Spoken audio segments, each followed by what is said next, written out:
If therefore the soul or the mind comes therefore finally to the union with the essential daimon, and then gradually by the various disciplines ascends to the rational power, attaining perhaps the nature of the essential daimon, it then stands like the ancient archangel upon the clouds looking out upon eternity.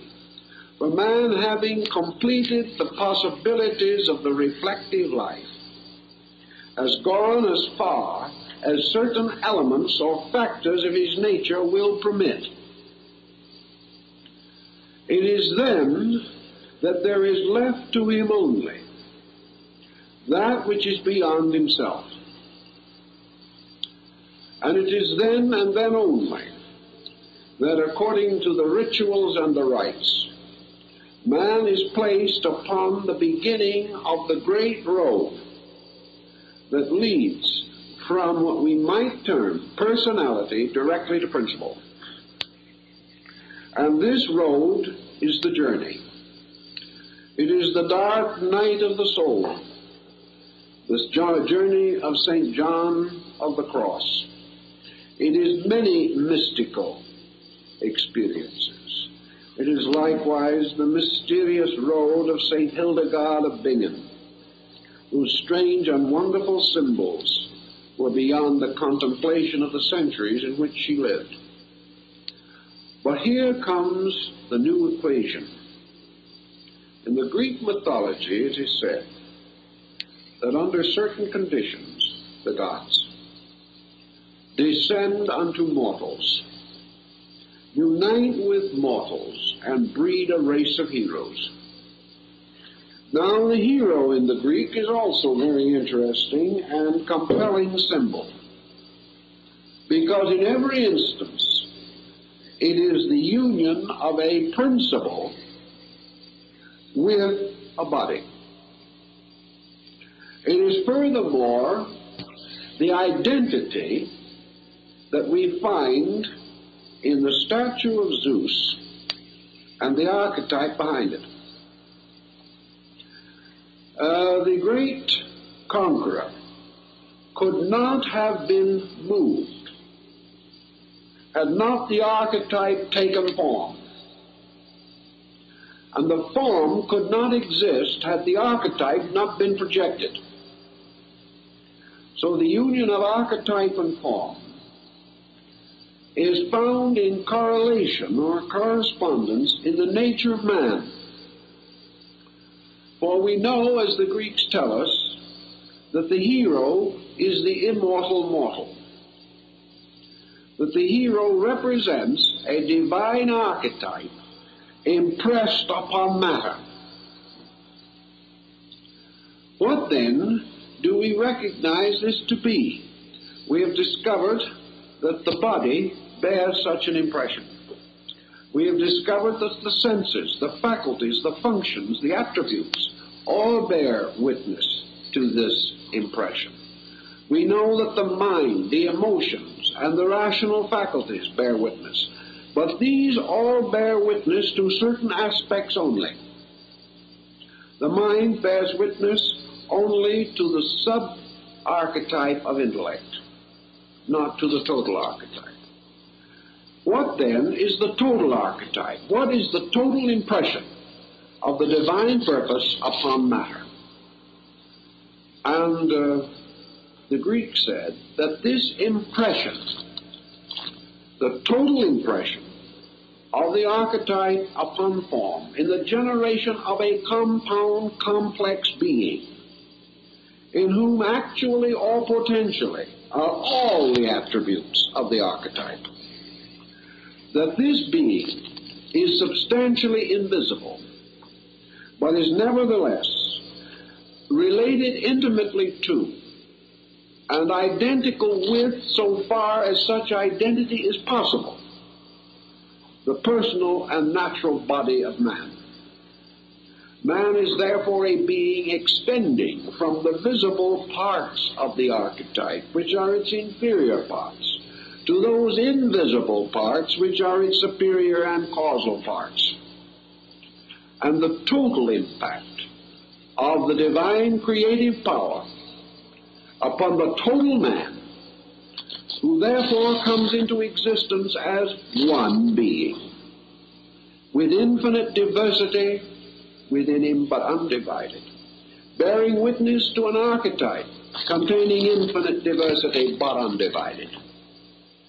That the total impact of this is the union of a God and a mortal, and the production of a hero. The hero, therefore, is nothing more or less than the total being of man. Not his mind alone, not his emotions alone, not his energies alone, not his contemplative, mystical experiences alone, but the total visible and invisible spirituality, intellectuality, and physical existence of man. Man totally, with every resource, every potential, in whose nature the 12 powers reside, and in the center or core of which one of these powers is sovereign over the others, forming with them a celestial order, a hierarchy which in the process of man's evolution will gradually be externalized as a series of hierarchies and a series of archetypes, but which man in turn, by his own growth, will gradually move in upon until he becomes progressively aware of the 12-fold nature of himself and his own divine structure. The creature, therefore, the hero, is the total being as remarkable from the separate being, because the separate being is incapable of the heroic estate.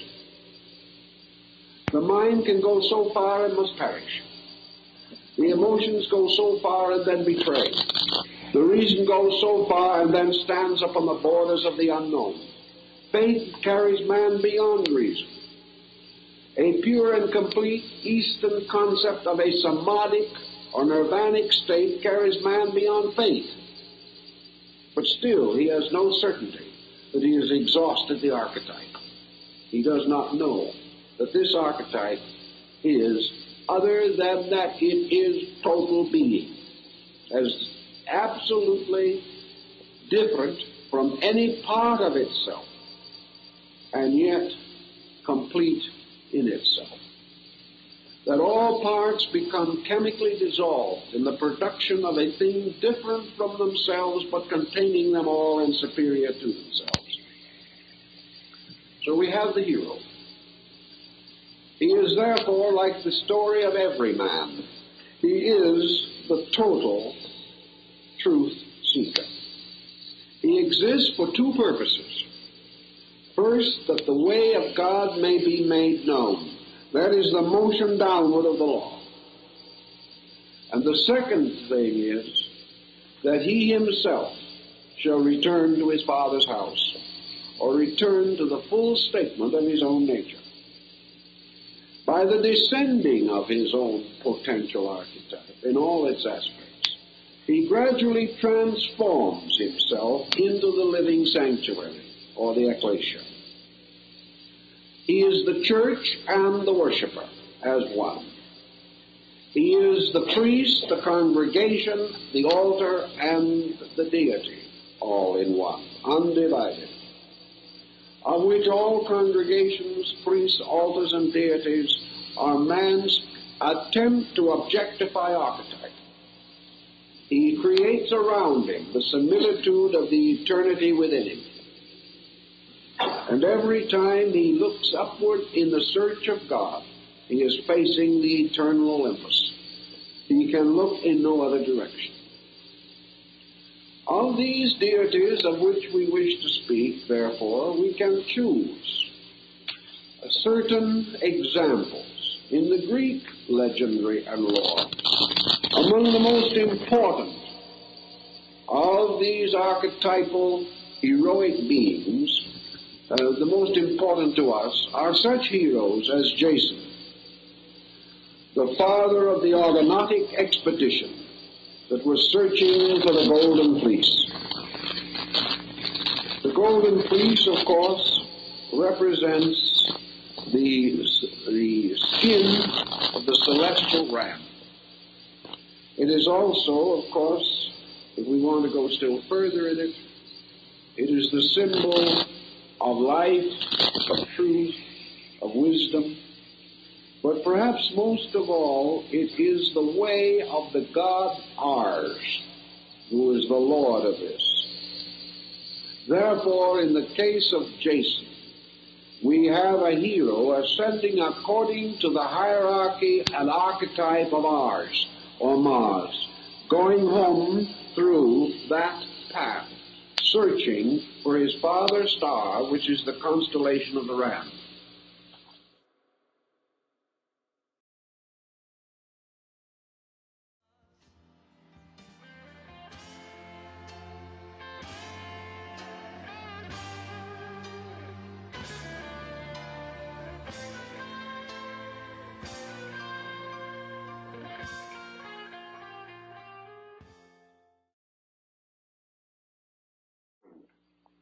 Thus, the essential daimon arises from and is sustained by the natal daimon. The natal daimon, or the intellectual experience, providing the forms and appearances. Another way of approaching this is on the Greek level of ethics, where we have the same principle, and it is a very interesting and very important key, which can be conveyed through many fields of thought. We have in our thinking the famous story of the Good Samaritan, in which we have for us the most perfect, perhaps, simple, childlike example of charity.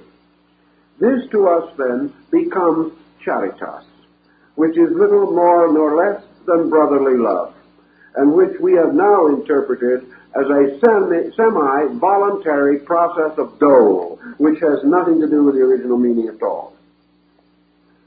We say, to charity, because we think of charitable organizations. But actually, when we give to charity, the Greek says we give to charitas. We give to love, because it is our love to give to love. We don't give to people. Because to them, love was a daimon, a spiritual being, resembling again your bodhisattvic and kamic deities in Buddhism, where all principles are embodied in the tremendous pantheon of personalized energy.